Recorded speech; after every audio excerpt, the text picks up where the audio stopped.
Hello. Well, I hope that you all didn't have any problem signing in.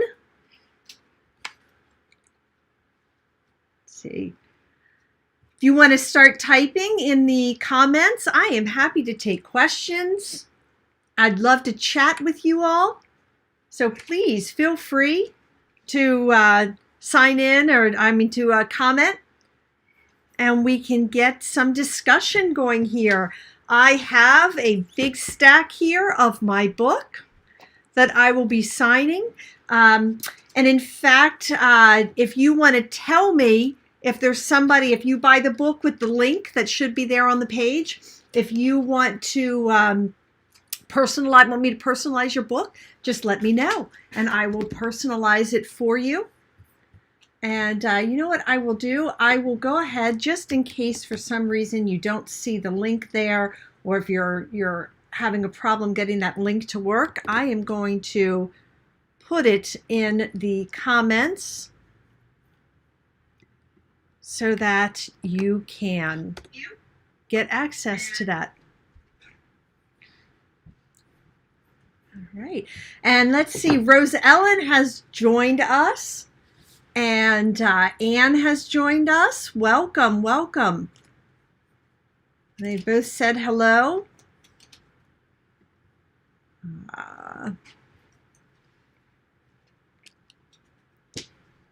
See, Rose Ellen has asked, how do we know if we pre-ordered the book? And if you pre-ordered the book, then you would have gotten something from Amazon or wherever it was that you pre-ordered the book from. They would have sent you an email. I don't have access to that information. That goes through whoever you ordered the book from, whichever book service. But it would not be one of the signed copies. If you want one of the signed copies, then you would need to order that today with that link that I just put up there. So we have Dave. Dave ordered a book, and Dave says he would like it made out to his mom, Julie. So I am going to sign your book right here, Dave.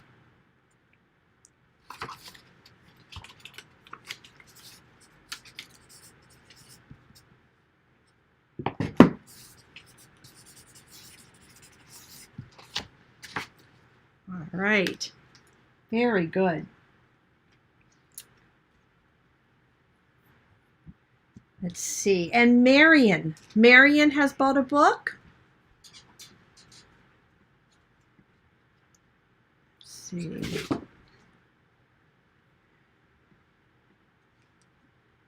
Comments have disappeared. So I'm going to sign a book here for Marion.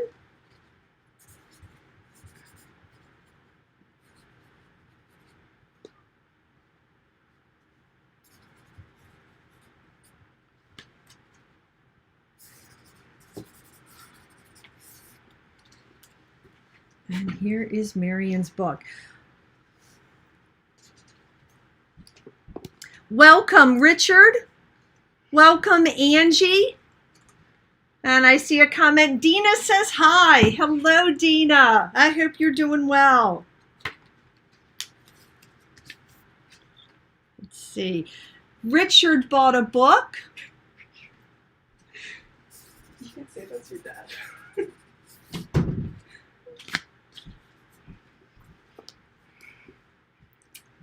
I have my daughter Katie here helping me today, and I have to tell you, give a big shout out to Katie because she is a senior in college majoring in communications.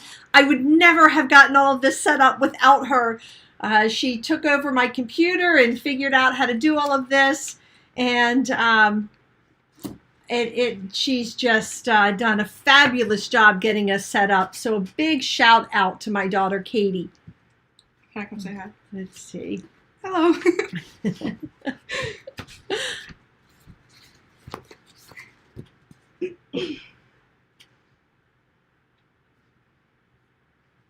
Let's see. Judith. Judith just bought a book.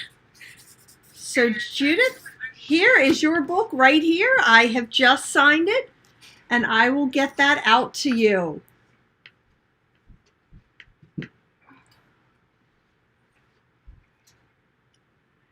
So does anybody have any questions for me? Any questions, anything that you'd like to know about this book, or about my writing process, or anything at all that you'd like me to answer while we're here today? I would love to answer some of your questions.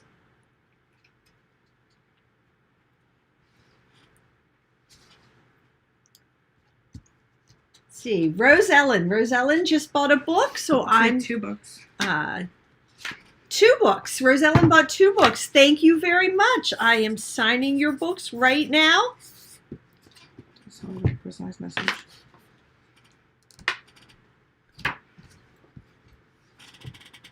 And 1 to Rose and 1 to Terry.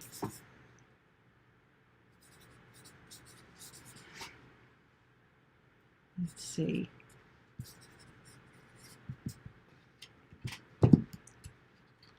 Thank you very much, Rose.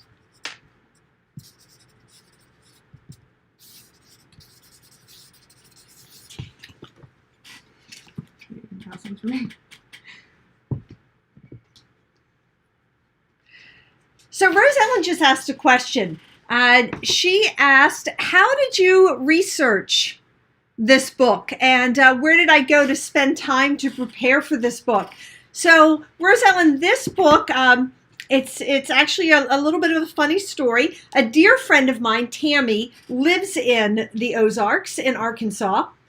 And she kept telling me, I have the perfect place for your book. It's one of these little towns in the Ozarks. There are several little beautiful little towns here, and I'm going to take you around and I'm going to show you all of these towns so that you can set your book here. She said, I can just see a whole series set in one of these towns. So I went to visit Tammy in the Ozarks a little over a year ago. And in fact, Tammy just signed on. Hi, Tammy. And she drove me around, and we went to all of these lovely little towns, and just had such a great week together. And as we were driving, we went through a town that she said, oh, this town is so sad. It's dying, and all the businesses are gone. People are moving out. It's just going to become another Ozark ghost town. And we drove through this town, and it just broke my heart seeing this town and this dried up fountain in the middle of the square and all of the boarded up windows. And I turned to Tammy and I said, you know what? This is my town. This is the town. And so I knew that I wanted to write a book about a female former military officer. I don't think there are really any out there. And I've looked and I've never really seen one that has a female who's suffering from PTSD and everything else that is going on. And it's always males. It's always males. And so I decided I was going to write this book. And she's coming back and she's really kind of broken. So coming back to a town that's also broken gives her something to focus on.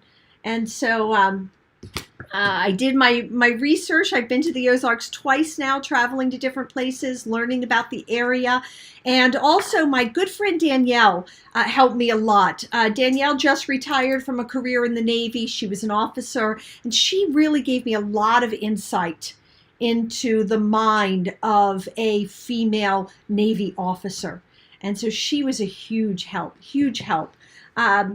Mindy, you just bought a book, and I am signing your book right here, and we'll get that sent out to you. Thank you so much, Mindy. I appreciate it. Let's see. Gosh, I have a question. If I was stuck on an island and I could bring one drink, one book, and one famous person, who would that be? Gosh. Well, if I was stuck on an island and could only have one drink with me, I guess logically it would have to be water, wouldn't it? Though I guess if we're going with a perfect scenario where I could have any drink I wanted to, I guess I'd have to say, if not water, then maybe, gosh, that's hard. I don't think that's very hard. I think you're overthinking it. Because everyone knows it would be a Jameson and ginger. I would probably, I would probably have a bottle of Jameson with me. I guess that would be it. Let's see. One book might have to be Rebecca by Daphne du Maurier. And the famous person I would want with me might have to be James Patterson.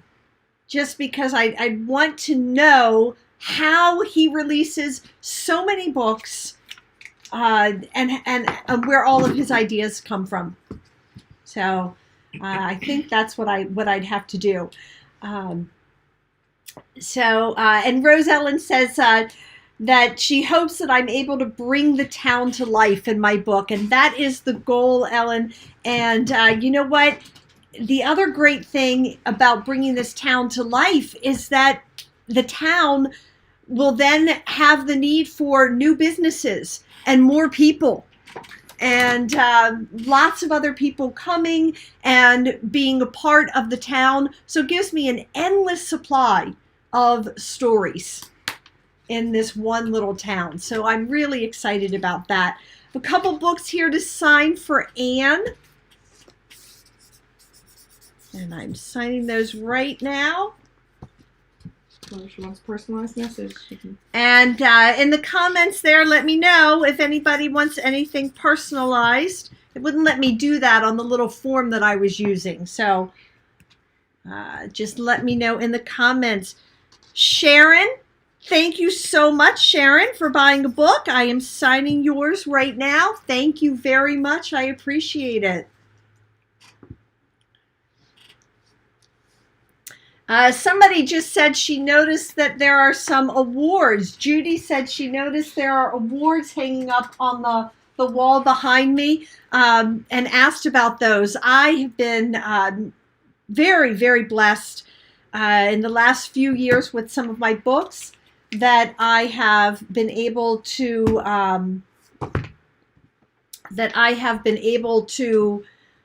win some awards. All three of my Chincoteague Island books in the Chincoteague Island series, Island of Miracles, Island of Promise, Island of Hope, all three of those won awards, both as inspirational books, as Christian books, and as romance books.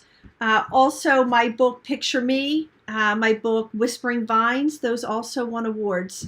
So those are what's hanging up there. So thank you for asking. Do I plan on doing a trilogy with this new Ozark book? You know, actually, I think that it's going to be longer than a trilogy. To be honest with you, the first 3 books are already written. With this crazy year that we've had, somehow or another in the past 14 months or so, I have managed to write all 3 first 3 books in this series. The first one is about Andy. The second one is about her sister, Helena. And the third one is about her brother, Jackson. And there are many, many, many more characters that I will be writing about in this series. And you will be introduced to some of them in this book. So, already done hers. So thank you for asking. I think that you will enjoy it. I don't know how long it's going to go on, but I'm pretty sure it's going to be much longer than a trilogy. So thank you very much for asking. Let's see. Shelley says, I would like a book, but I do not see the link. It's in the description. And the link should be there, but I'm going to go ahead and comment on yours there so that you have the link. So, and Angie just bought a book. Thank you so much, Angie. Comments are gone again. Huh. Just refresh. So I just signed your book, Angie. Thank you. Thank you so much. I really appreciate it. Sorry. That's true. What other questions do you all have? What else would you like to know?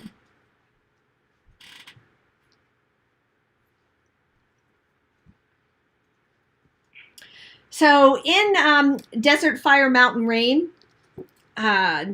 I explored some of the different places in the Ozarks. They go to some different places. But with each book, I'm able to take my viewers or my readers out to different places. So I think that if you've never been there, you really are going to get to know the area. And I think that's going to be a lot of fun for everybody. It really, really is a lovely, lovely area. So I think that you all will enjoy that. So David wants to know my favorite destination. Gosh, I am very partial to Italy. Whispering Vines took place in Italy, and I love that. But I'd have to say my favorite destination is Scotland. I've been there twice, hoping to go back again someday. I really, really, really love Scotland.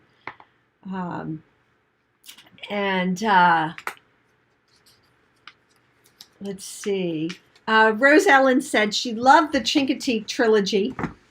And it did make her want to spend time there. Well, be prepared. You are going to want to spend time in the Ozarks, I think, after you read these.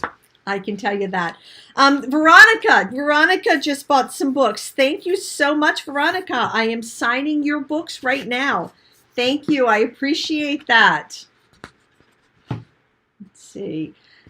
She says she ordered hers and can't wait to get them. Thank you. Thank you. See, Marion asks, what is my writing style or process? They say that there are two different places, or two different types of writers. That one is a pantser and one is a planner. I'd have to say I'm more of a pantser than a planner.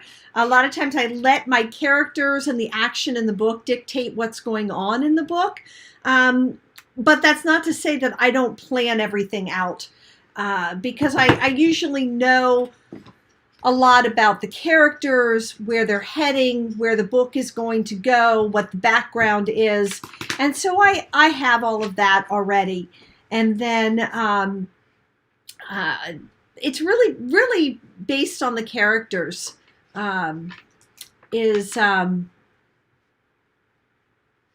What leads the book to go in certain directions.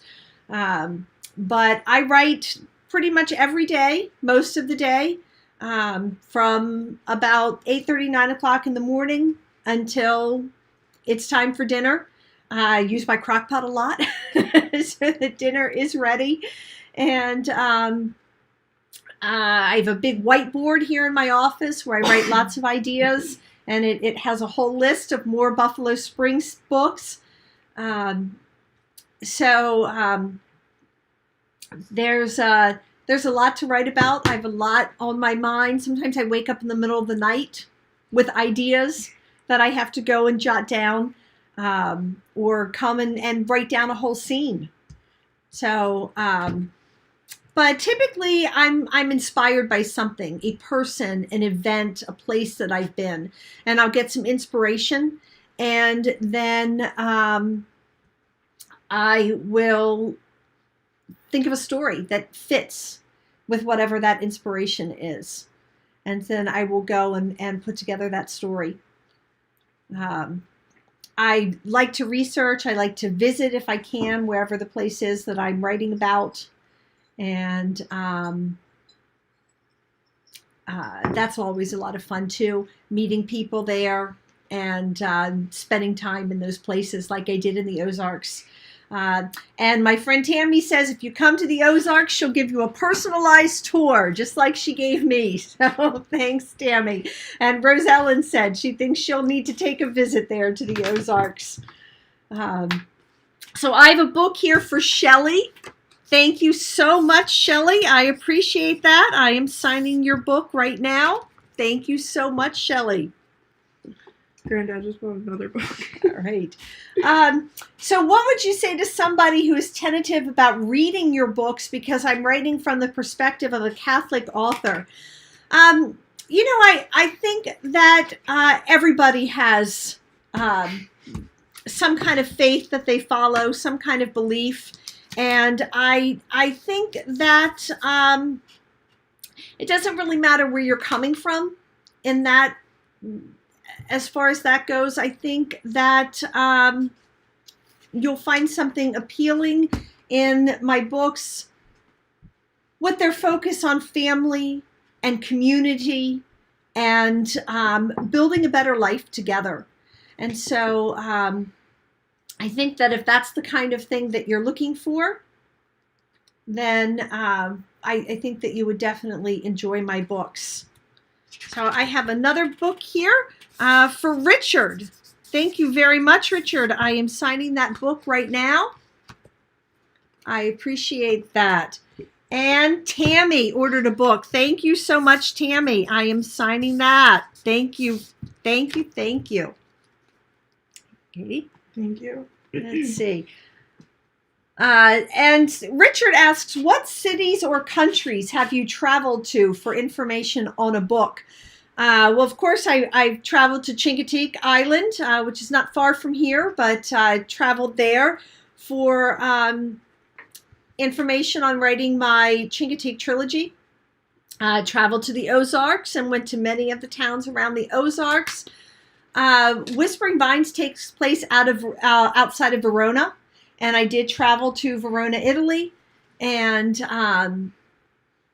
learned a lot about the region and wine and art. In that book, I went to the characters go to Florence, Italy, and I've been to Florence.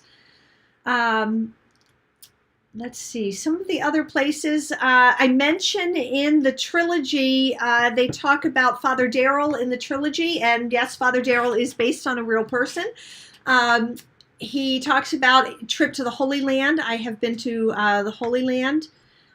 So the information that I wrote about in that book came from firsthand experience. So I try to go to a lot of places and look for inspiration and places to be able to write about. So just like my friend Tammy did, if you have a place that you think would be a great place for me to set a book, let me know. And I just might show up there in your town or your city and see if there's something that I can write about there. And Rosellen reminded me, I do have a book that is set in Colorado. You're right. And yes, we've been to Colorado. We have a vacation home out there. So I did set a book out there in Colorado. And that book, Summer Squall, was about a Baltimore City police officer who goes out to see his cousin in Colorado. And I was inspired when we went out there a few years ago and my daughter's boyfriend was with us. And his first time out there hiking and horseback riding and doing all of those things. And it was so much fun watching him that inspired me to write a book about somebody going out to Colorado and experiencing those things for the first time. Cheryl logged in. Hi, Cheryl. I'm signing your book now. Thank you so much. Here is your book. And Southern Maryland, one of my books, The Devil's Fortune, takes place in Southern Maryland in St. Mary's County, which is a place I've been many, many, many times because that's where my family is from. And a lot of the information in that book, The Devil's Fortune, comes from my family history and my family background. So that was a lot of fun to write about that as well. Mary, I have your book right here in front of me. Thank you so much, Mary. I appreciate it. Guess what? That's the last book in the first box. And we are moving on to the next box of books. Thank you, Katie. Let's see. And Mary says there are 3 books. So thank you so much, Mary. I really appreciate it. You know, books make fantastic Christmas presents.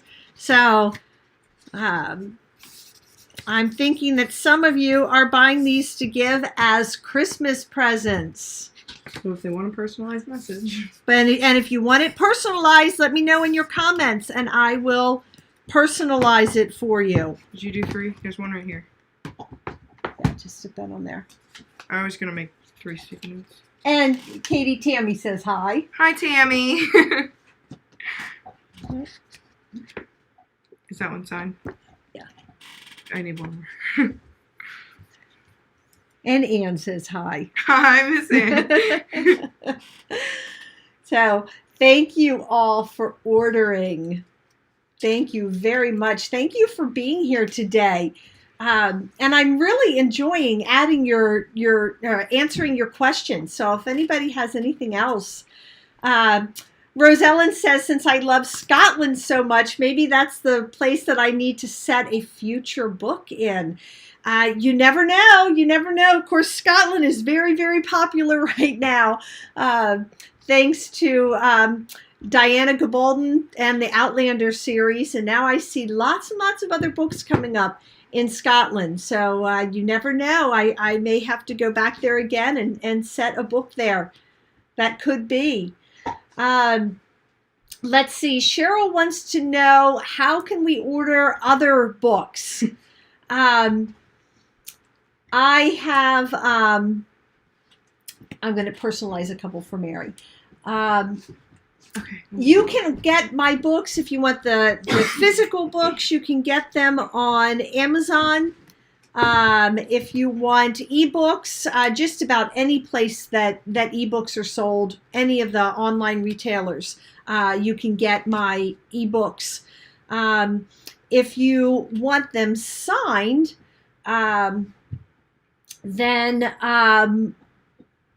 maybe I need to set something up on my webpage, a link like you have now, where you can get some of my other books that are signed. So let me know in the comments if you would like me to do that, if you'd like me to set up another link before Christmas, if you wanted to get some of my other books signed, and I would be more than happy to do that. So Mary, I'm going to go ahead and personalize these books for you. Thank you very much. And I am doing that now. You said I'll be making some of your friends very happy. Well, it is making me very happy that you are sharing my books with your friends. I appreciate that. Thank you. So I have one comment so far that yes, they would like a link set up on my website to buy personalized books. So I will do that. I can set up a link, and we can get you some personalized books. And you're welcome, Mary. You're welcome. Thank you so much for getting the books. Let's see. Other questions? When are your sequels to this coming out? So Katie said I should let you all know about the sequels. So I don't have a release date set yet on the sequels. The second book in this series, which is about Andy's sister, that book is in the final stages of editing. It's got a little bit more to go as far as those final stages go. It doesn't have a cover and all of that material yet. So still working on that. I would imagine you'll probably see that one come out maybe summer sometime this summer. Then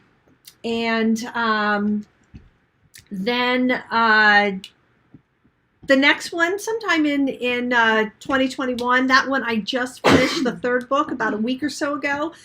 So it hasn't gone through any of the editing process yet. So it's written, but it's got a little bit more work to be done on it before it would be ready to be sent to the publisher. So somebody asked if I am willing to ship to Canada. I can ship to Canada. I have shipped to friends in Canada before. The postage is a little bit higher to ship to Canada. So so that's something that if you sent me or let me know an address, and Anne, I have a feeling I might know the address that you're thinking of. I can look that up and get back to you and let you know how much that would be to be able to ship a book to Canada. Nancy just bought a book. So Nancy, I'm going to sign your book now. Thank you so much. I appreciate that. Nancy's, thank you.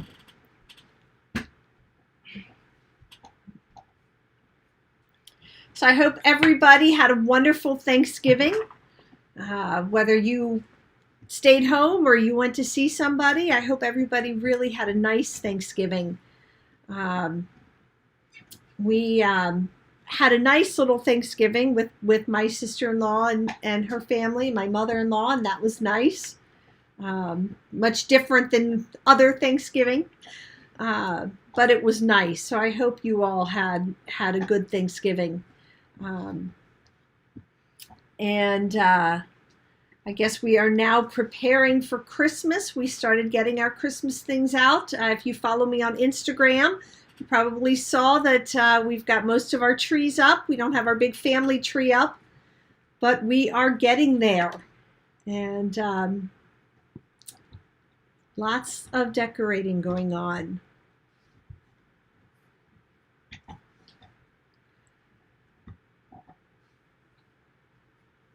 So can I tell you anything about any of my other books or answer any other questions that you all have?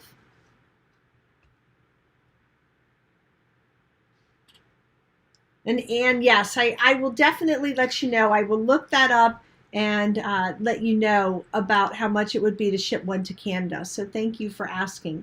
We will figure that out.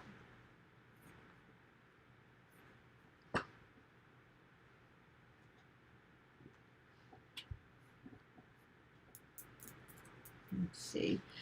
Anne wants to know, how do I get my characters' names? A lot of my characters are inspired by real people. And so I might change the last name. Sometimes I'll change the last name. Sometimes I won't. Just depends. If they're a main character, a major character, I will change their last name. If they are just a character in the background, somebody who kind of comes in and out, then I'll probably keep their last name of the real person. But real people do inspire me. Sometimes I will look for names that are popular in that region and try to pick names that other people in that region would have. So that it fits in correctly. And but a lot of my names I do get from friends and family and people that I have met. Somebody said, can I show some of my other books? Well, I have lots of books back here. This is my Chincoteague trilogy. Island of Miracles, Island of Promise, and Island of Hope. And those books have become very popular on Chincoteague and beyond. This is Whispering Vines, and Cheryl said, did she hear me say something about somebody from Whispering Vines having a book coming soon? And yes. If you remember, if you read Whispering Vines, Nicola's mother Marta was a character in the book, and his father passed away, and Marta came to visit a couple times to the villa on the vineyard. And at one point, there was a conversation between Marta and Nicola and Alex about when Marta lived in Little Italy in Baltimore with her Zia Isa, who was Signora, who left the vineyard to Alex and Nicola. And she gets kind of a faraway look in her eye as she's remembering her time in Baltimore. And in the book, Alex wonders if there's a story there. And I can tell you that, yes, there is a story there. Marion says she loves Whispering Vines, that's the best. Well, Marta is going to tell you that story of her time in Baltimore. And it's going to be somewhat similar to Whispering Vines, where it will go back and forth between the past and the present. And it will be Marta coming back to Baltimore and trying to find the person that she left behind. And I've already started writing that. So I'm already working on Marta's story coming back to Baltimore. So there will be more books in this series, but I'm taking a little bit of a break now that I have the first 3 done and working on this sequel to Whispering Vines. And then I'll go back and work some more in the Ozarks. So somebody asked, was Crabbing with Granddad my first book? Yes and no. Technically, the first book that I wrote was A Place to Call Home, about the 2 little girls who witness a murder. But while I was waiting for this one to come out from the publisher, I wrote Crabbing with Granddad as a gift for my family. And so I wrote this book, it's all right, as a gift for my family for a Christmas present. And I didn't really think it would go any farther than that. And my family really loved it. And they said, oh, you have to publish this. So in between the time that Place to Call Home was picked up by a publisher and then came out, I was actually able to get Crabbing with Granddad published. So it was not the first book I wrote, but it really was technically the first one to come out in print. And it's used by several counties in the state of Maryland as part of their 4th grade Maryland history lesson. And they talk about the crabbing. And I have gone to schools and talked about crabbing and what inspired me with the book and about crabbing in the state of Maryland. And I'm happy to go to schools and talk. I've talked to schools about my writing process, about Crabbing with Granddad, about my fairy tale that I wrote, The Greatest Gift. I've talked to classes about how this came to be. So in addition to talking to book groups, I'd love to go to schools and talk to the kids about my writing. Let's see. So Rose Ellen says Whispering Vines was the first book that she read that I wrote, and that set her off to find the rest of my books. And Tammy asked, how many stories do I have in my head right now? Oh, gosh. I'm not sure I could count how many stories. I already have several more of this series in my head that luckily on my whiteboard I'm able to jot down what those stories are. And of course, Marta's story in Whispering Vines. I have another story that is set in Lake City, which Summer Squall was partially set in Lake City. So I have another story there. in my mind for something in the future. Gosh, so many stories. I also have not ruled out going back to Chincoteague, even though that trilogy ended. I have some ideas for a second trilogy that would take place on Chincoteague Island at some point. So I may go back to Chincoteague at some point because, as I said, there are stories in my head. So yes.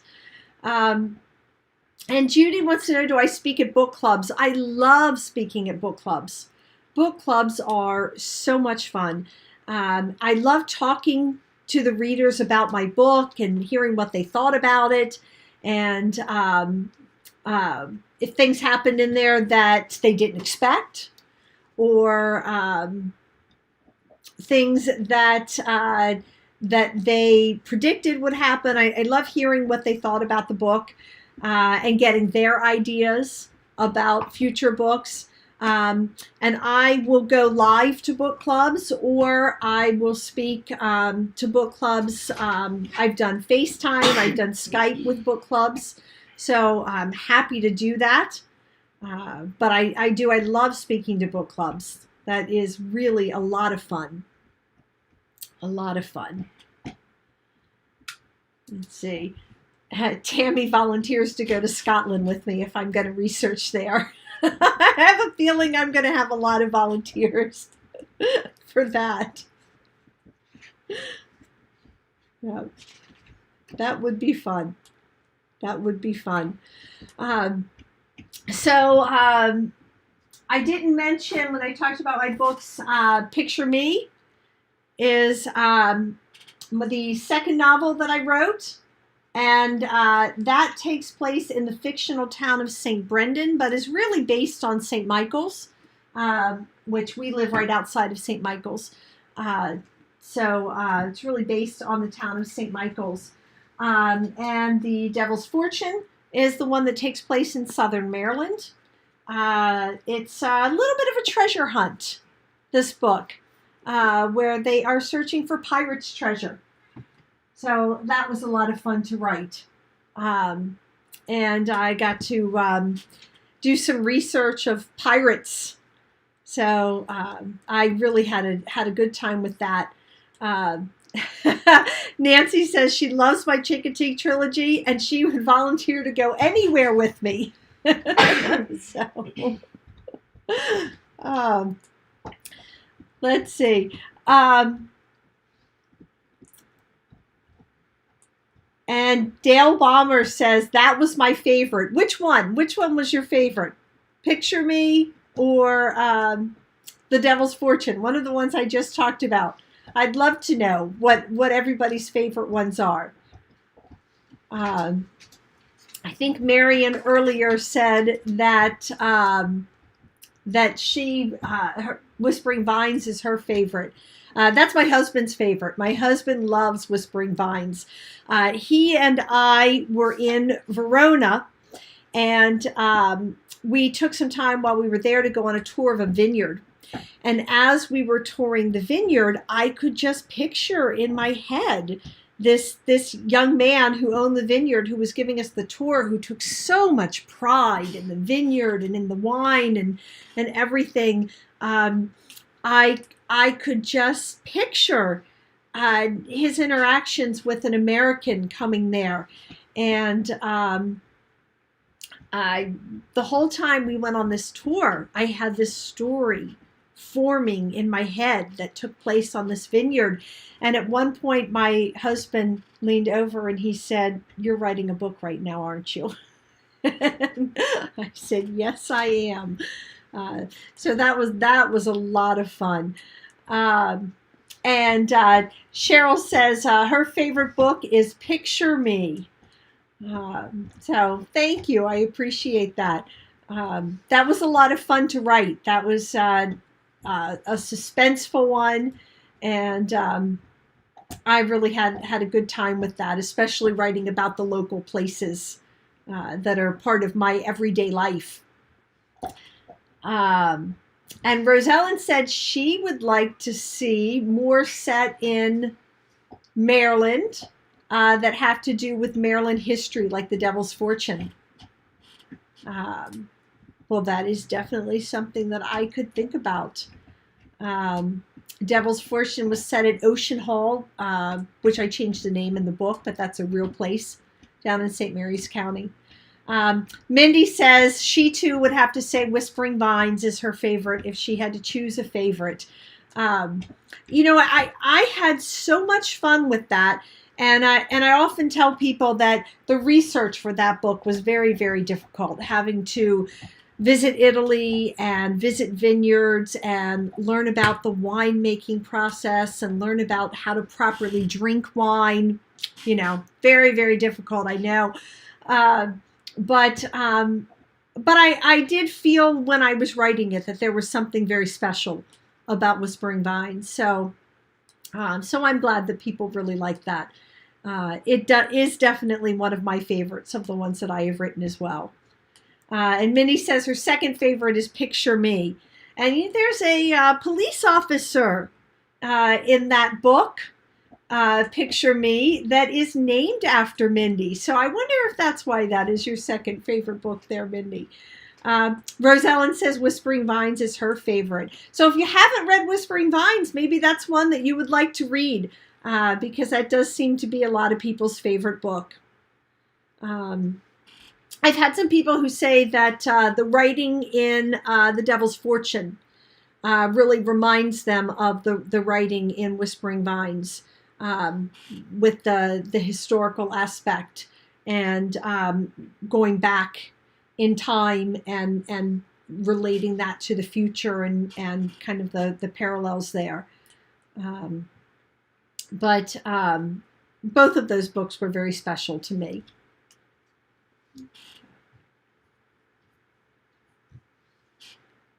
And I love writing books that incorporate some history into them. I was a history major in school, and I love doing research. I love learning more about history. So it's a lot of fun, too, to write books that have history in them.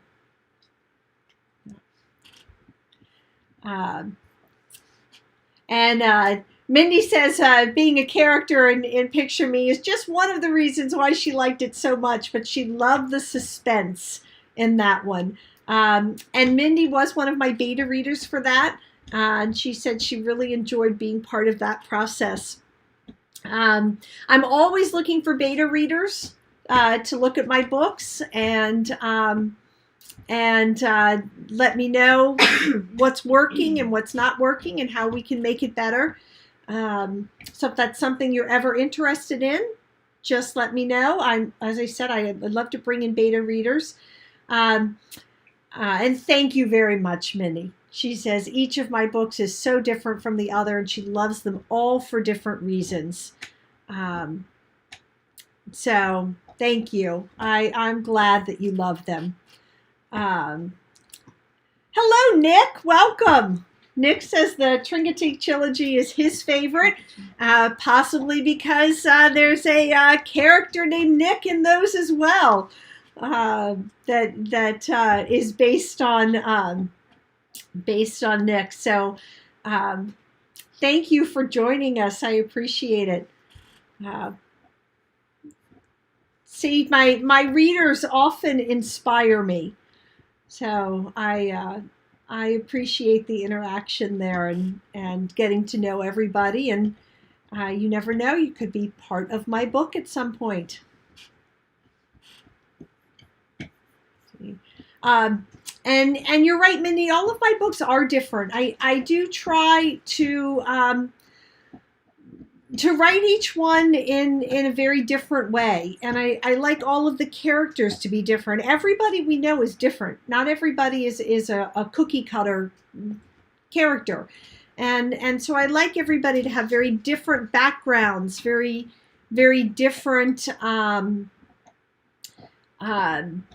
personalities. And I think that that's really what makes all of the books different. Most of my books have some kind of element of suspense. They're not necessarily a suspense book all the way through, but there's some kind of an element of suspense there. But they are very different, and I do that on purpose. I really do try to make each book, even with this one, I can tell you that with this series, having written the first 3 already, each one is very, very, very different from the one before it. So I really do try to do that. So Nancy says that she knows that I recently visited Iguazu Falls in Brazil and Argentina. Have I ever thought of making those a story? I don't know. I don't know that I have thought about making those, setting a story there. So that's something I might have to think about. And Rose Ellen says she loves books that have history entwined, and I do as well. I really do love books that have some history entwined in them. So far, I don't know that there's a lot of history in the Ozark books, but as I said, every book is different. Every book has different elements to it, different characters, so that doesn't mean that won't happen at some point, that those things won't come up. And Cheryl wants to know, what was the hardest book that I ever wrote? Oh gosh, I think that probably Island of Promise, which is the book that won the most awards. It won 9 National Literary Awards. And I think it was the hardest because it had elements in it that I really, really, really knew nothing about. There was Kayla had breast cancer. Zach was a former Army sniper who was going through PTSD. And so I did do a lot of research when I wrote this book that was a lot different from other research that I've done in the past. So I would say that was probably the hardest. But since it did sell so many and it did win lots of awards, I guess that all of the research and everything paid off with that one. But I think making sure that I got everything right, because I always want to make sure that even though they're fiction, I want them to be right. I want everything to be so that if somebody reads it who's been in their shoes or who's gone through these things, so that they know that I tried my best to make things accurate. Maureen just bought a book. Thank you so much, Maureen. I am signing your book here. And she says she really loves my trilogy. Thank you very much. I really had a lot of fun writing that trilogy. And Mindy said that she loves that she can learn something new from my books, whether it's history, art, geography, faith, wine, cooking. She says my books are always thought-provoking. And thank you so much, Mindy. That's really nice. It's really sweet of you. I learned something new with all of my books. I'm always learning for my research and everything that I'm writing. I'm always learning something new. I learned a lot with this one about Navy SEALs and what it's like to be an officer in the Navy. Just like with Island of Miracles, I learned a lot about the Coast Guard because I had to research those things for those books. I also, for Desert Fire, Mountain Rain, I had to research towns like the town in this one, like Buffalo Springs, that were dying out, and what was done to bring them back, what kind of businesses were successful. One of the things in here is somebody buys a farm to turn into a Christmas tree farm, and I found that really is something in some of these places that are dying out. That Christmas tree farms are actually a great way to revitalize a farm and an area. And so I had to do some research on that, on Christmas tree farms and how you can make those work, and what kind of businesses small town would attract and how it would attract those businesses, and some investment banking, how they did or real estate investment. So I definitely I learned a lot with all of my books, whether it is the process of winemaking or the correct way to drink wine, or the as I said about the breast cancer. For the second book in this series, I had to learn a lot about strokes, different kinds of strokes. And so that was some research that I had to do. So I am constantly learning from my books as well. And I'm glad that other people feel like they are learning as they read the books. Maureen said she also enjoyed the book about Colorado. And even though we have a place out there and we travel to Colorado about once a year, I learned a lot too in doing my research for that, about the different Native American groups that are out there, and the history of the geography of the area. So that was really interesting. So any other questions, anything that you're wondering about any of my books, or about me personally? I'm happy to answer questions.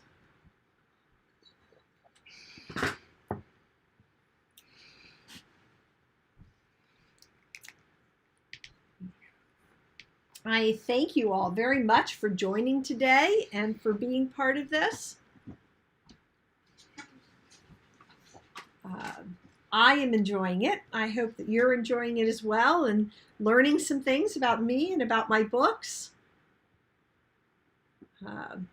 It's one of the reasons I love doing the book chats, book group talks, is really to get to know my readers, and it's a lot of fun to get to know my readers, and that's inspirational too, to find out what kind of books they like to read besides mine, and what kind of books they'd like me to write about. So that's a lot of fun to meet with book groups and hear about what they're reading. I always learn of new books that I want to read every time I go to a book group and I hear what they're reading. And some of the book groups that I've met with, they keep me on their Facebook page or on their email list, and so I get to see what books they're reading, and that's a lot of fun. And leads me to read some books that I might not have read otherwise. Right now, I am reading Lady Clementine by Marie Benedict. And I don't know if any of you have read Marie Benedict, but I've talked about her books before in my blog. She wrote a fabulous book about the actress Hedy Lamarr. She wrote a book about a Carnegie's maid, about the young woman who was Carnegie's maid. Her books are fiction, but they're all based in history and based on real people and real lives. And she tries to use letters and biographies and documents about that person to make the books as real as she can, still understanding that they are definitely fiction. So I just started Lady Clementine, about Winston Churchill's wife, and I'm really looking forward to reading that. Her books are really, really good. And I think I was introduced to her for the very first time at a book club, when somebody was reading one of her books. So it's always a nice thing to do, is to go to a book club and hear what other people are reading. So I'd love to see in your comments what you all are reading. What books are you all reading right now? Let me know what I am missing, what I might not have read or heard of so far that you're reading and you think I would enjoy.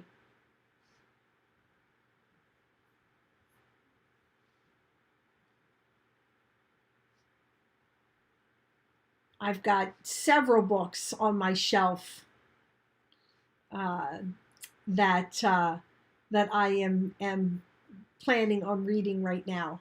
But I would love to know what other people are reading.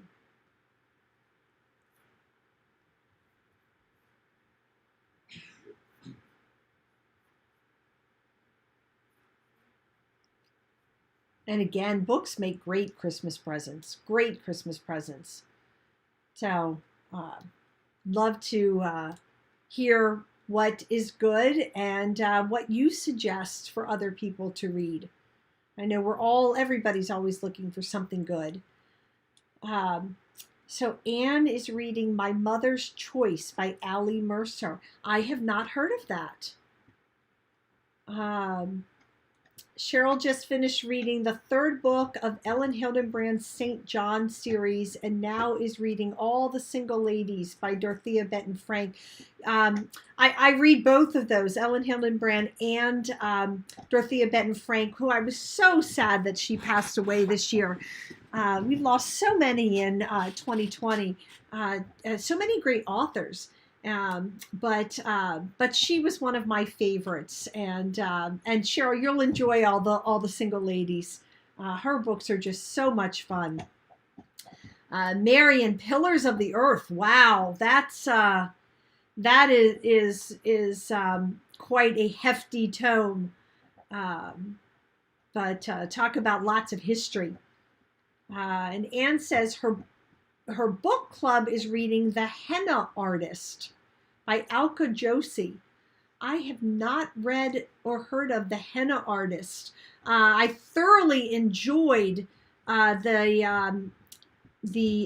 Tattooist of Auschwitz, which that title just reminds me of. And then the sequel to that, Silfka's Journey. Those were great books. If you haven't read The Tattooist of Auschwitz or Silfka's Journey, which is the second book, those are really great books to read. Judy says her book club is reading The Red Garden by Hoffman. I assume Alice Hoffman. And I have not read that either. Braiding Sweetgrass by Robin Wall Kimmerer, a botanist and Native American. Wow. Oh, I bet that's really, really interesting. One of the things my mother and I have talked about with the Outlander books that makes them so interesting is all of the botany and the medicine and all of that in those books and reading about how they used all of these things years ago before we had modern medicine. So that sounds really interesting. Anne says she read The Tattooist and thought that was really good. It was really a great book. Dusk Gate Chronicles by Brianna Putroff. I have not read that or any of the Dusk Gate Chronicles. They sound like maybe they are science fiction, perhaps. Very interesting. That's what Angie is reading right now. Very good. Very good. I love seeing what other people are reading. That is so much fun. Tammy says she's listening to Outlander on Audible. I listened to all of them on Audible, and I just could not get enough. I was finding excuses to have to go drive around or go take a walk or something to be able to listen to the Outlander books. They're just such great books done on Audible. Actually, Desert Fire Mountain Rain is in production right now. So that should be out on Audible and audiobook within the next few weeks.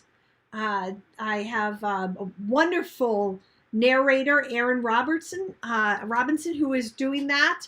And I'm very excited. She's done some other really, really wonderful books. And she's a great narrator. So she is working on that right now. So anybody who likes to do the audiobooks, this one is coming very, very, very soon. I will let you all know. Just have to watch my Facebook page and my website, and I will let you know when this comes out on Audible. So we'll have this whole series on Audible as the books come out. Also working on getting Summer Squall out there as an audiobook. So hopefully before too long, we'll have that one out there as well. You can get all of the Chincoteague trilogy. Those are all on audio, as well as Whispering Vines, that a lot of you said that you have read. But if you know somebody who really likes to listen to audiobooks, those books are already out there and available on audio. And I had somebody ask about getting my audiobooks from the library for downloadable. You can get all of the ebooks downloadable on library at the library. I had some licensing things going on with my books as far as getting them into libraries, the audiobooks, but I am working on being able to get those available in the library as well to download the audiobooks. I know that Island of Miracles and that one should be available to download from the library at some point in the coming months. Also,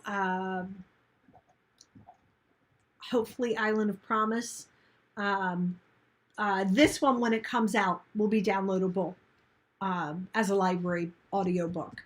When I realized there were some licensing issues with the other one getting into libraries, I started looking into other ways to be able to do that. So all of these books all the books I do going forward, you'll be able to download on your library app, just like you can all of my ebooks. So, any other questions or comments or book suggestions?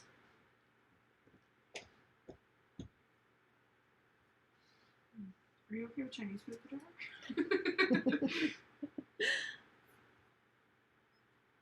Question coming here from my office.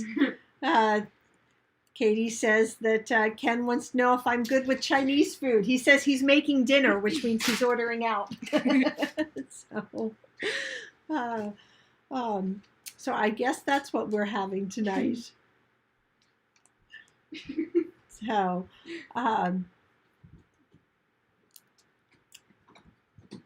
I appreciate everybody coming in, coming for and being part of this book launch today.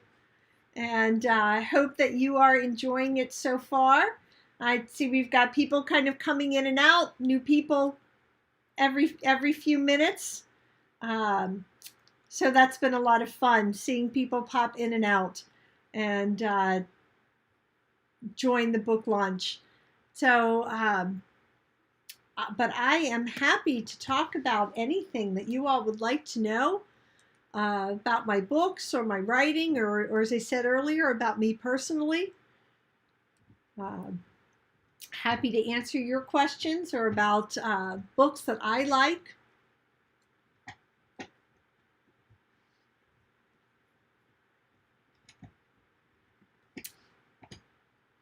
And I'm so grateful that you all joined us today and that you have read my books and have bought my books. I really appreciate that. I love what I do. I love writing, and I love being able to share my writing with you all. So I thank you very much.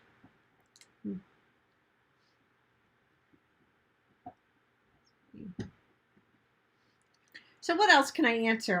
Somebody says, will my books ever be available in Delaware bookstores? My books are available at Bethany Beach Books. That is the only one that I know of so far in Delaware. But I will tell you, my books are available through Ingram Book Publisher, and any bookstore can get my books. So if you go to your bookstore and you want them to stock my books, all you need to do is ask them to order the books from Ingram, and they can order all of my books. So no, whether you're in Delaware or Arkansas or anywhere else, Ohio, Illinois, Texas, wherever you are, you can go to your local bookstore and they can order my books. If you have a Barnes & Noble, Barnes & Noble should be able to order my books and get them in their store. I love working with small independent bookstores. As we know, they're having such a hard time staying open these days with Amazon and Barnes & Noble and Books A Million and all of these big places there. So I love to do anything I can to help out small local bookstores. I do quite a few book signings at the Chincoteague Island bookstore. And they have been very good to me, and so I really like trying to support those local bookstores. But all you have to do is go into the bookstore and tell them my name or the name of the books, and they can order anything for you. Everything is available through Ingram. So that is not a problem at all to get my books in any bookstore. And I would love that too, because then opens my books up to readers who may not have known before, if that bookstore starts supplying books. So I'm asked, have I ever thought about writing a Christmas book? Well, some of my books do take place over Christmas, or at least Christmas is part of the book. Island of Miracles has a scene in it where it's Christmas time. The third book in the new series takes place over Christmas time. Picture Me ends at Christmas time. But I've never had one that is specifically written 100% at Christmas time. It's something I've thought of. I would love to do. I just haven't at this point. I do have a children's book that I wrote that takes place on Christmas that I have not published. But I'd love to write a book that takes place at Christmas. That absolutely would be a lot of fun. Let's see. Tammy recommends When You Find Me by P.J. Vernon. I have not read that either. Oh, lots of books. I'm going to have to go back through the comments on this stream and write down all of these book titles. Lots of books that it looks like would be interesting to read. Lots of books.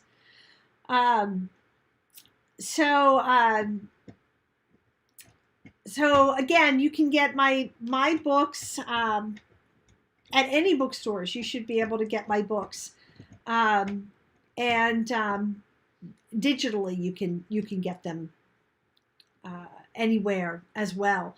Let's see, Della just signed in and said that she would like books. So Della, I'm going to send you the link, and that way you can go ahead and get the books. And Della, if you want them personalized in any specific way, then just comment here in the comments like you just did and let me know how you would like them personalized. And I can sign them and personalize them for you. So thank you very much. I appreciate that. And there's the link there in case anybody else missed it. Didn't see it when we posted it earlier. You are welcome to use that to get your signed book. And Della, welcome. Welcome to my book launch.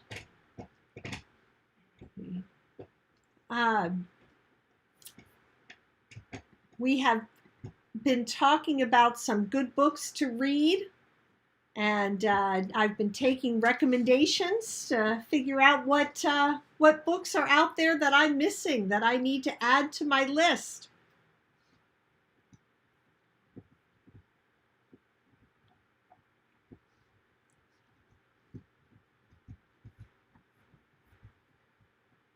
And I am more than happy to answer any other questions that you all might have.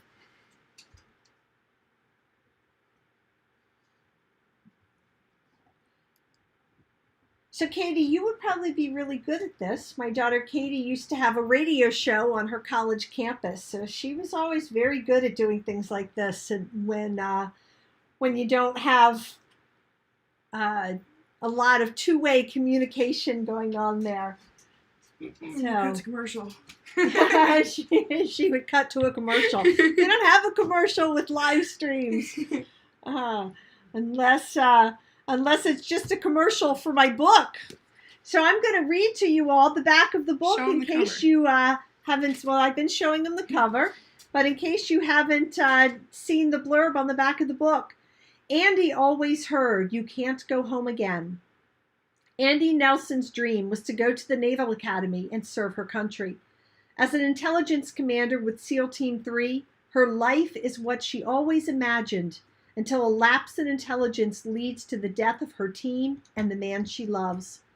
Plagued with survivor's guilt, Andy returns to her hometown in the Arkansas Ozarks, only to discover that Buffalo Springs is as depressed and broken as she is. Wade Montgomery, a mover and shaker in New York City's world of finance, has closed his heart to the possibility of love. When he returns to Buffalo Springs to care for his ailing mother, Wade accepts the position of mayor and the task of helping the town to die gracefully. Succumbing to the pitfalls of pride, he closes his eyes to the illegal dealings within the town's government, plunging the town and Wade into a pit of lies and deceit that may destroy them both. Will restoring the town provide the purpose Andy needs to continue living? Will Andy's determination to save the town open Wade's eyes and his heart? So that is the book blurb on the back of Desert Fire, Mountain Rain. And I have told you, for those of you who were here earlier, about how I discovered the little town in the Ozarks. Of course, Buffalo Springs is a fictional town, but was based on a town that I saw when I was out visiting my friend Tammy in the Ozarks. So it's lots of the places that they go to and different places they mention in the book are real places that I visited, and I think if you've never been there, it's really going to open your eyes to what a beautiful, beautiful place this is.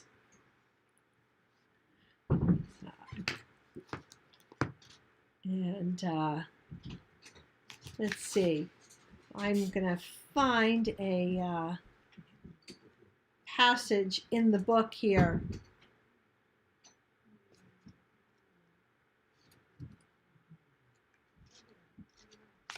So I'll read you a little bit of the beginning of the book and see if I can get your excitement up for when you get your book.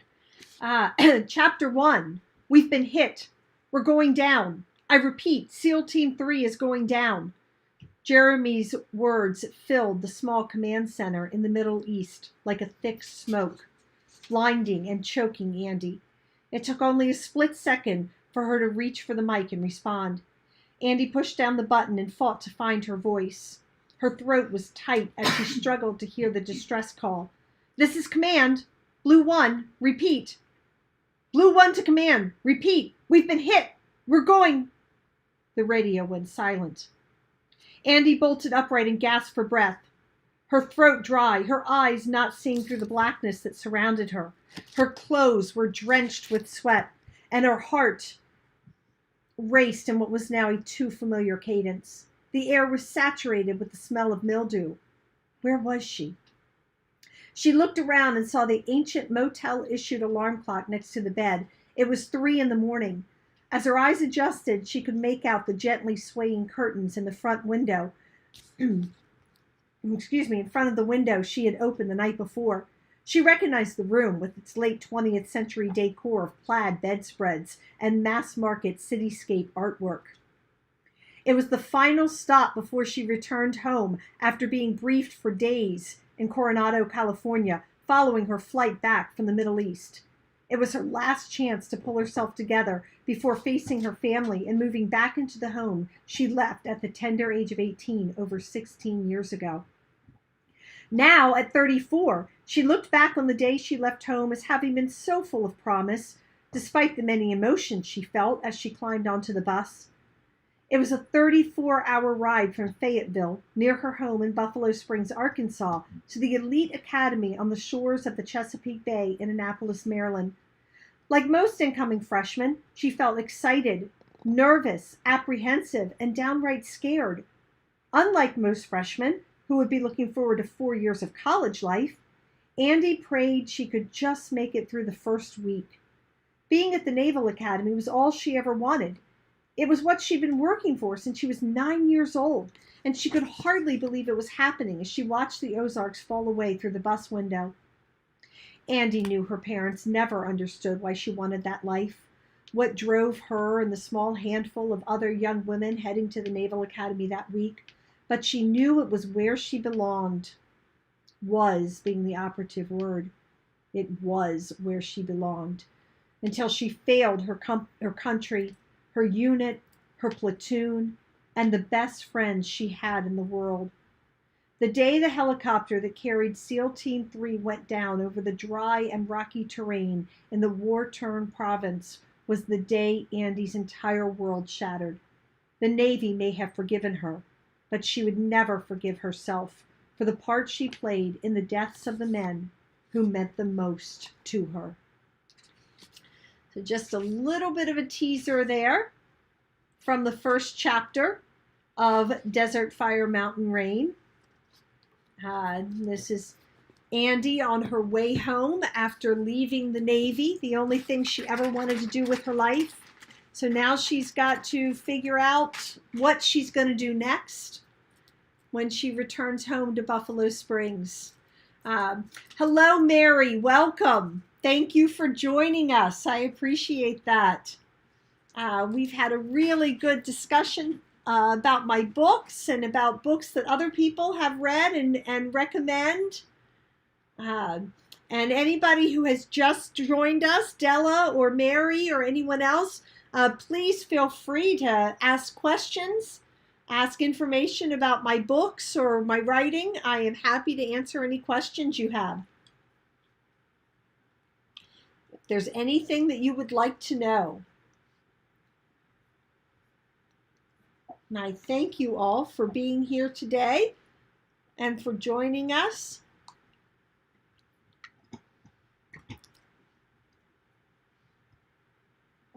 Does anyone have anything that they are curious about that they would like for me to answer for them?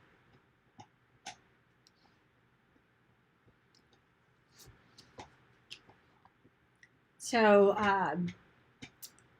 Andy's going to return to her town where she's going to find out that a lot has happened in the 16 years since she left at the age of 18 to go to the Naval Academy. And she's got her work cut out for her in bringing the town back out of the depths of despair.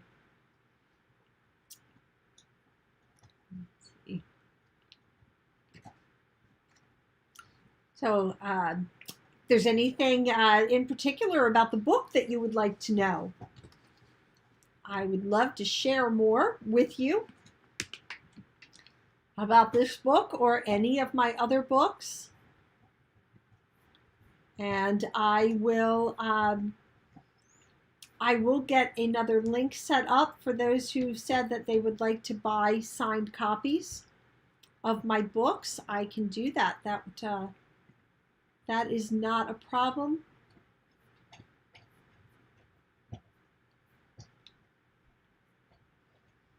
And I'll get that set up in the next 24 hours so that if you wanted them by Christmas time, you could have them. And if you ordered it before I get these sent out, I can send them all in the same package. So I can do that.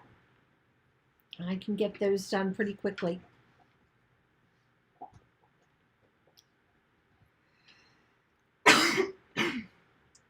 I have my daughter Katie helping me today. She set up this stream. I could not have done it without her. She was doing all kinds of things that were beyond my knowledge, and I'm pretty good with computers, and I had no idea what she was doing to get all of this set up. So I really appreciate her doing that for me and appreciate her help. So Della says she's ordering 2 books. Thank you very much. I appreciate that. And I will sign those and get those out to you.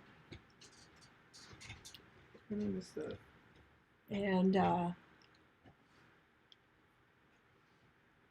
she might not have put the order in yet.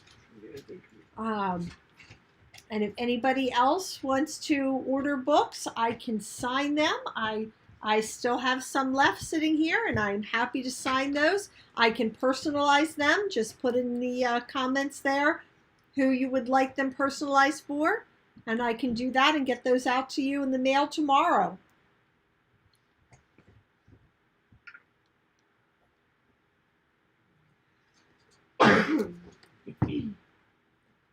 And I think it's going to be one of those winters where everybody is hunkered down at home doing lots of reading.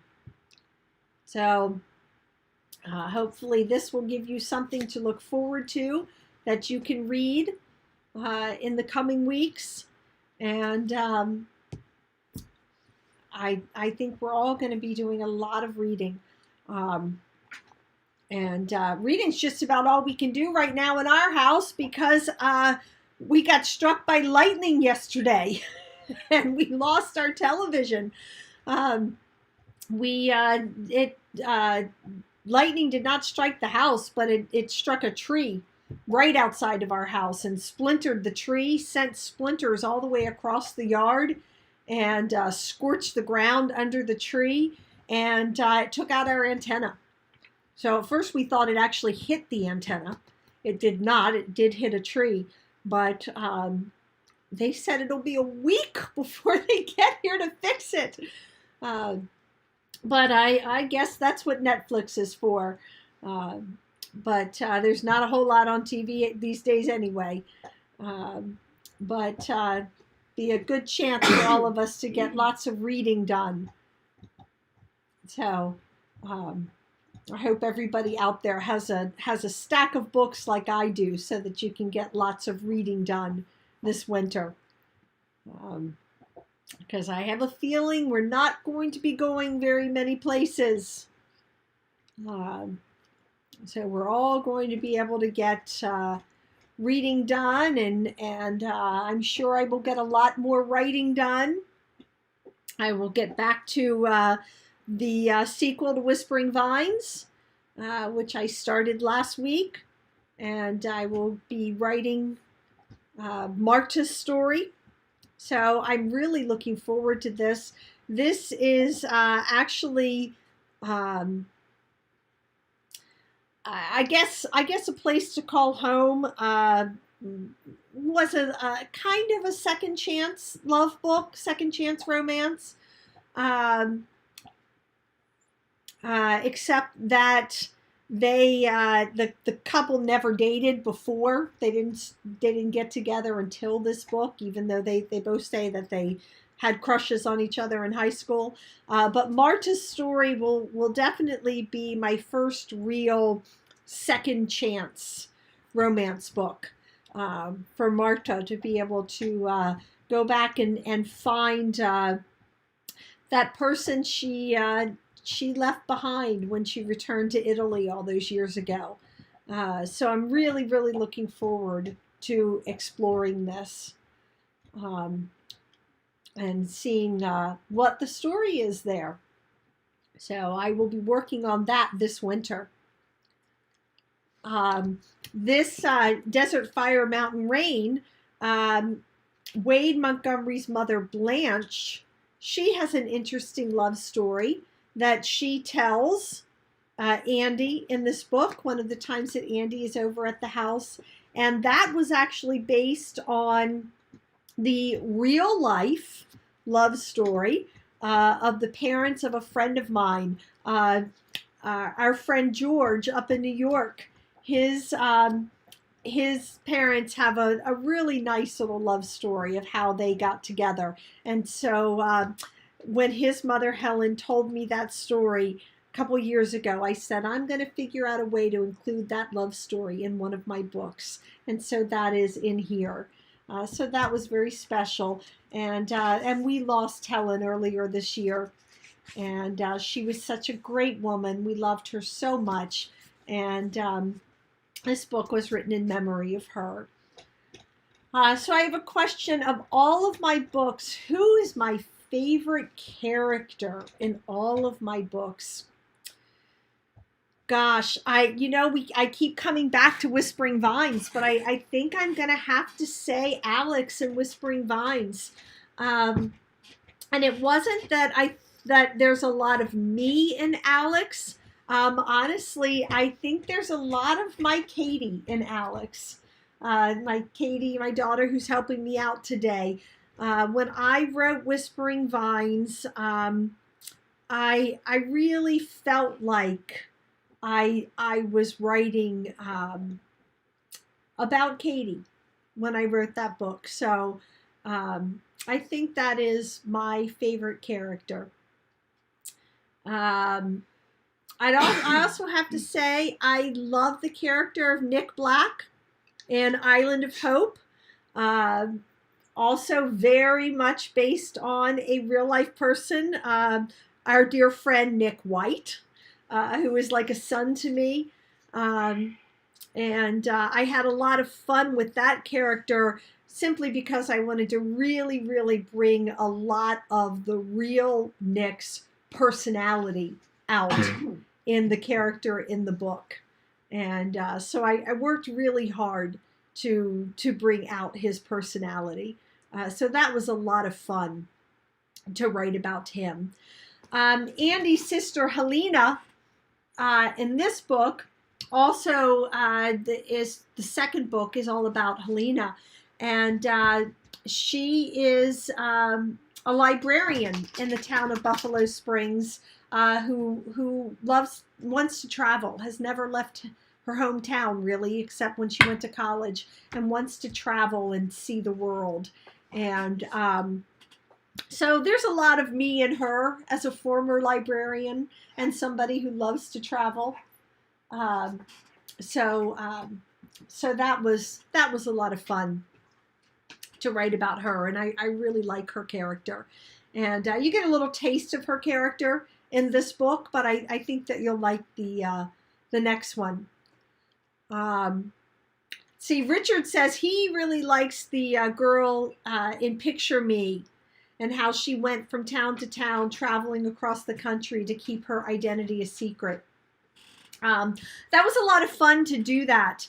My godfather, Jack O'Neill, is a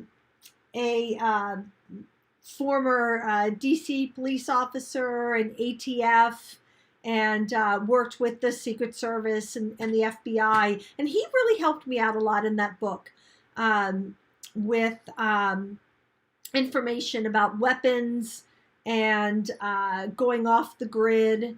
And I actually, for that book, for Picture Me, I had a question about some of the surveillance techniques of the FBI.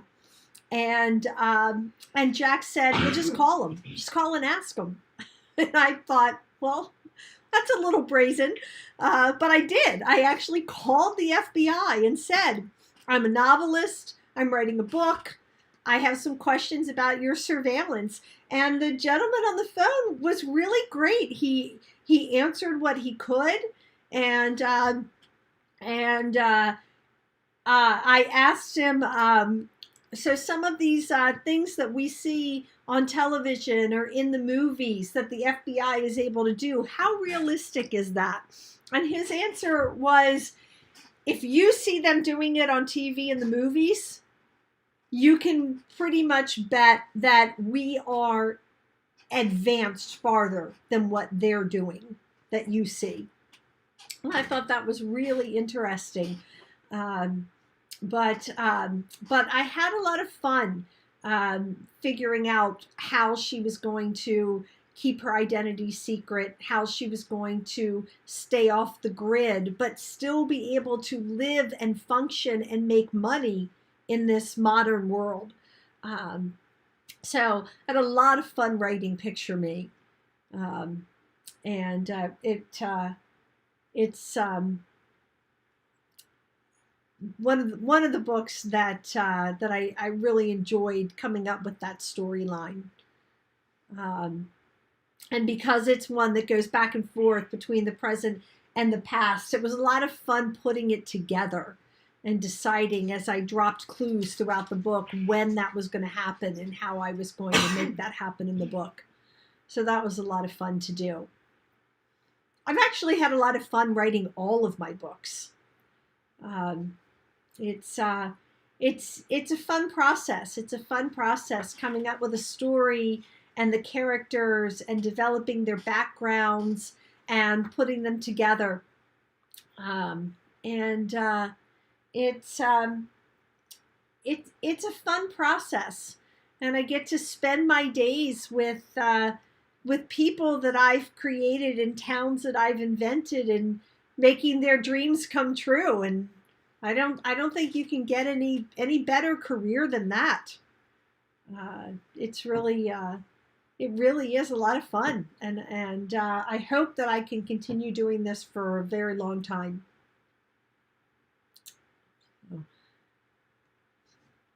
Any other questions? We're starting to wind down here on our book launch, and I appreciate those people who bought books today, and we will get those out to you right away.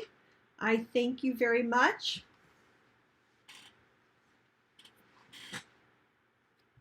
And anybody who wanted it personalized, I have done that. If you put it in the comments, we made sure that those books got personalized. So I thank you again. And my dog Rosie here is looking for some attention. And I'm sure if you follow me on Instagram, you've seen the pictures I've posted of her laying under my desk. That's her favorite place to lay. She's always under my desk while I'm working. So I guess maybe she inspires a little bit in me as well, huh?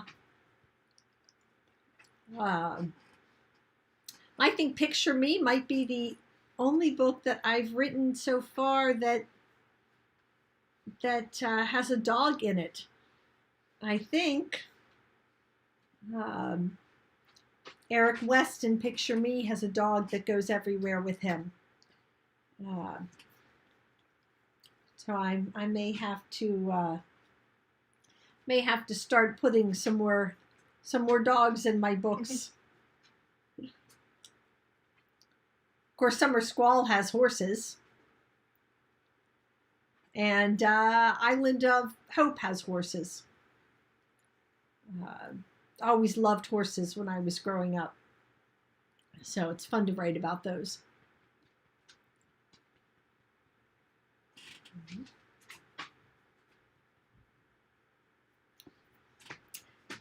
If got anybody new sign on who hasn't said hello, I'd love to see who's on there and give you a shout out.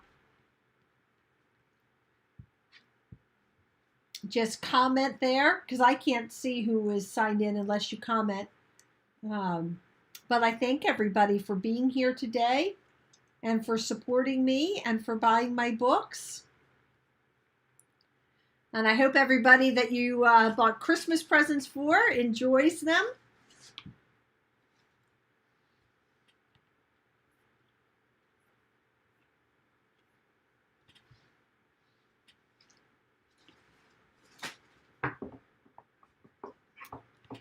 And I think that you all will really enjoy this book, Desert Fire, Mountain Rain. I think that you'll enjoy the story, that you'll enjoy the characters, and I think that you'll be able to see, like I can see, the potential in this town to really build it up into something special and have characters and businesses populate this town and really bring it to life.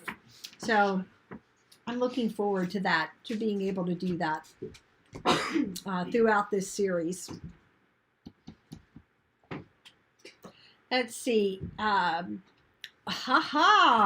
Angie, that's a really great question. Angie says, is there a link to another character in another book, in the new book? Angie, there is.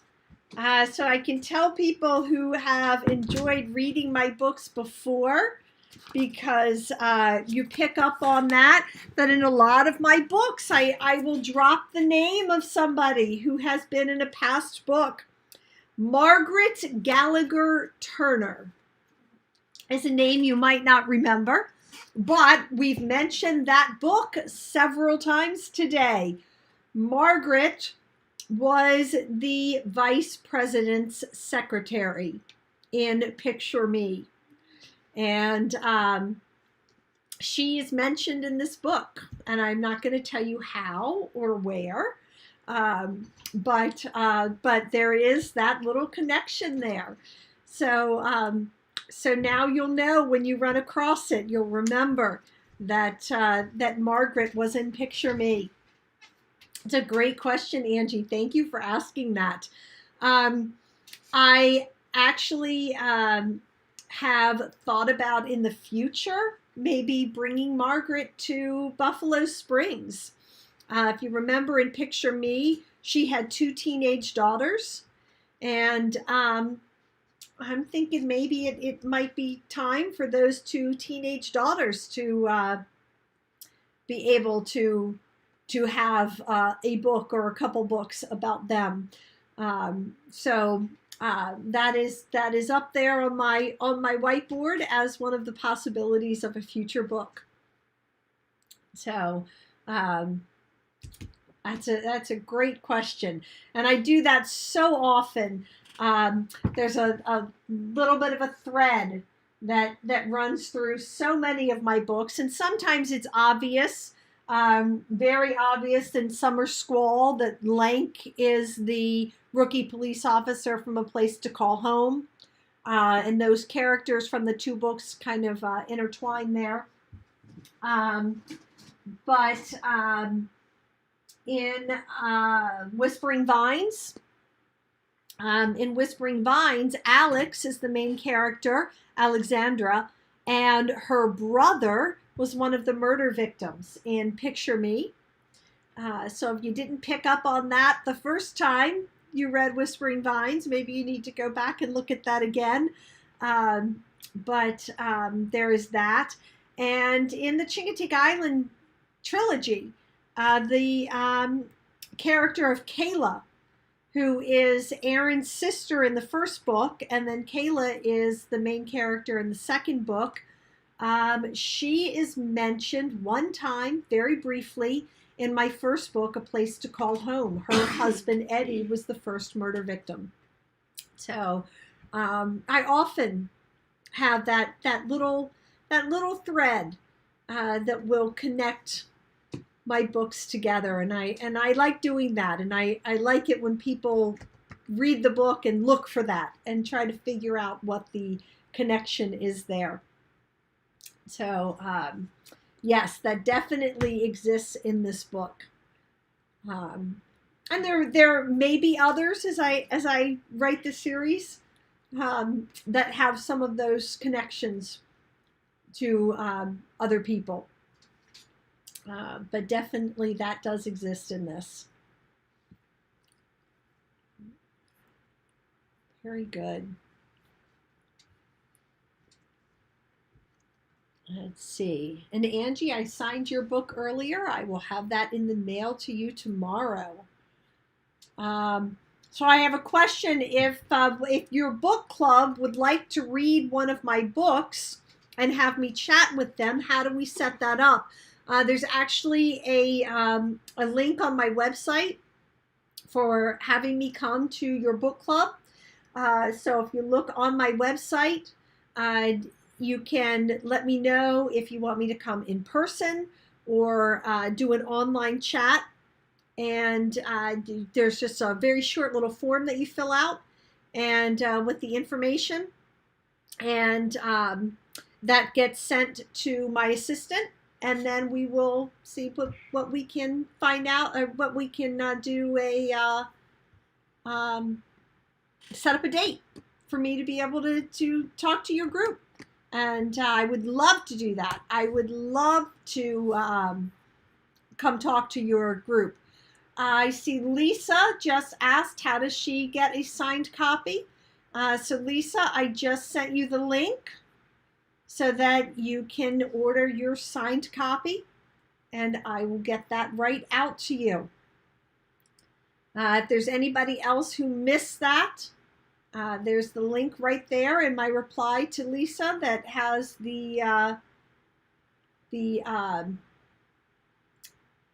where you can order your signed copy of Desert Fire Mountain Rain. And earlier in the live stream, somebody asked if I could add a link to my Facebook page to buy other signed copies of my past books, and I will do that. I will get that set up in the next 24 hours so that if you want to buy signed copies to give to people for Christmas, I can do that. I can sign those. Of course, you can always get all of my books on Amazon, but you're not going to be able to get signed copies. So Mary is signing off. So good to see you, Mary. Thank you so much for joining us. I appreciate that. Thanks for saying hello, and thanks for saying goodbye. I will post on my social media when I get that page set up so that you can go back in and buy those signed copies. Love signing copies for people to be able to give as gifts, because I think that's a great thing to do. And it's so much fun when you can have something that was bought for somebody, bought for you, and signed by somebody to make it a little bit special. So it's a great thing to do. So I'm happy to do that for you all. And the link is there on the page if anybody wants to order copies of the book and have me sign it. It is now available on Amazon, and it's available for your Nook, Apple iTunes, Apple iBooks. It's available everywhere today, including your library. If you'd like to download it from the library, you can do that. Let's see. Mary says, congratulations on your book. Thank you very much, Mary. I appreciate you coming by.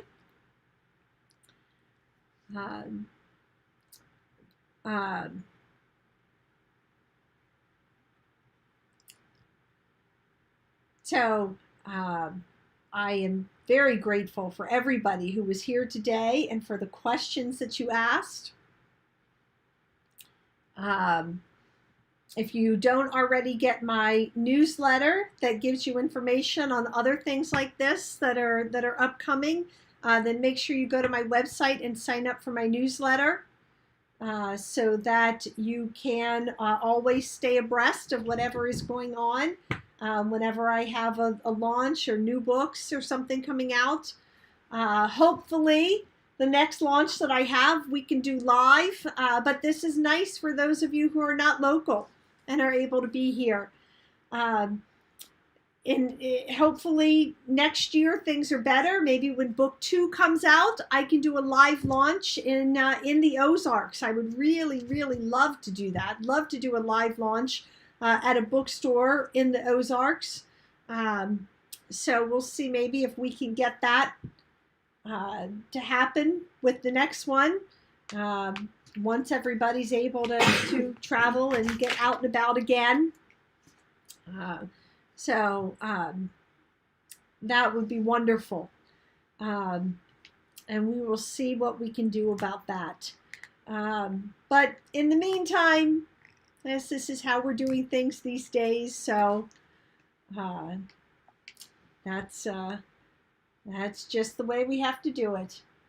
And I'm really glad that you could all be here, especially those of you who would not have been able to be here had it been local.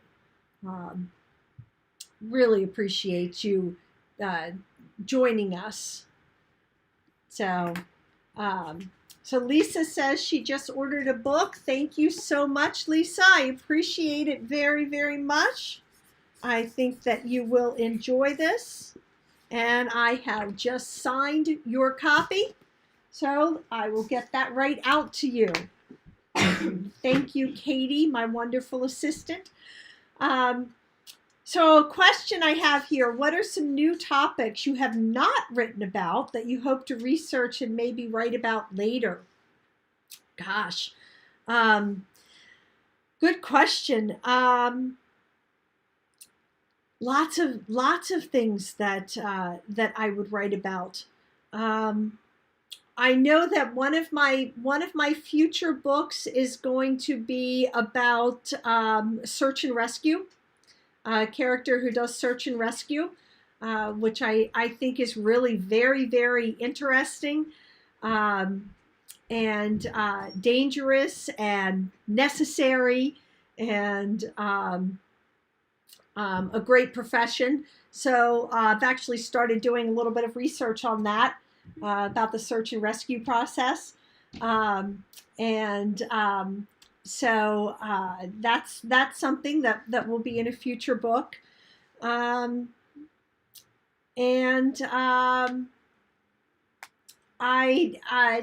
asked earlier about if I'm going to set more books in Italy. That is definitely a possibility. There's so much to explore there. I am passionate about art.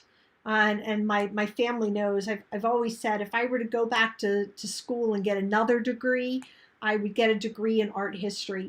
So anytime that I can write something about art, and the sequel to Whispering Vines, Marta's story, it is going to have some information in there about art, and I'll be doing some research about that. So that's something that I always enjoy writing about. There's stuff about the military in a lot of my books. As I said, this one, Andy was a Navy SEAL. So I had to learn a lot about Navy SEALs, and I did that research. So I'm sure that there'll be other military things that will come up in future books of mine. That often is a topic that I write about. So I'm sure that you will see that at some point. Someone said, I know you love sports, especially football. Any thoughts about that? You never know. You never know. It could very well be, even in this series, very well could be a former football player that comes to town. I need lots of characters in these books if I'm going to keep writing it as a series. So you never know what's going to happen and who's going to end up popping up in any of these books. I do love football, and even though my team has no name. I still, I do love that. one of my favorite books, in fact, is a book by John Grisham called Playing for Pizza. And it didn't really get a whole lot of praise when it came out because it's so very different from all of his other books. It's not a legal thriller. It's about an American who moves to Italy to play American football on a team in Rome. And it's so much fun. It's just a great book, a lot of fun to read. And that probably would be fun to write a book that has to do with football. Not to be confused with football, with soccer. I am partial to American football, but I do enjoy sports and watching sports. So would not surprise me at all if that something like that comes up in a future book. Yep.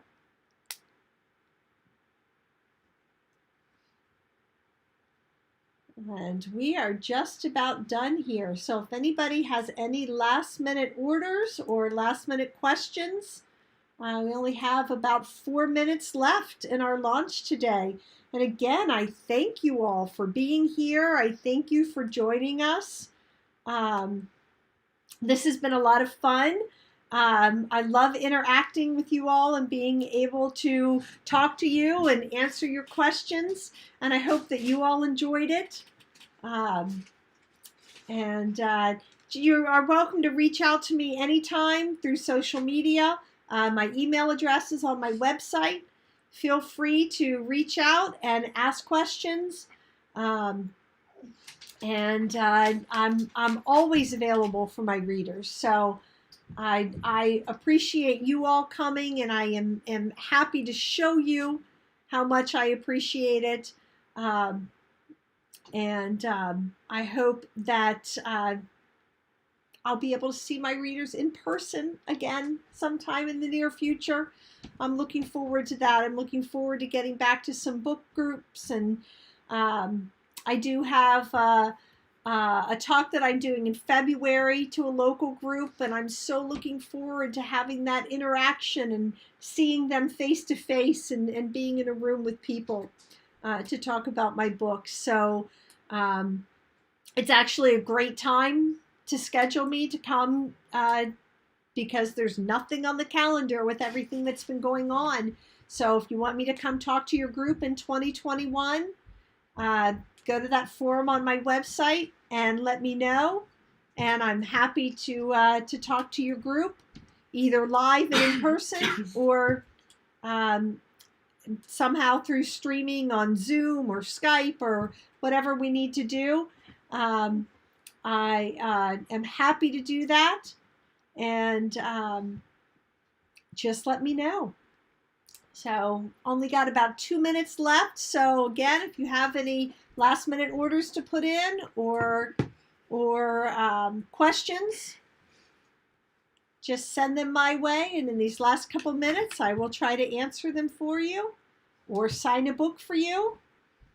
I have just a few more books sitting here, so I am happy to sign those if anybody would like one.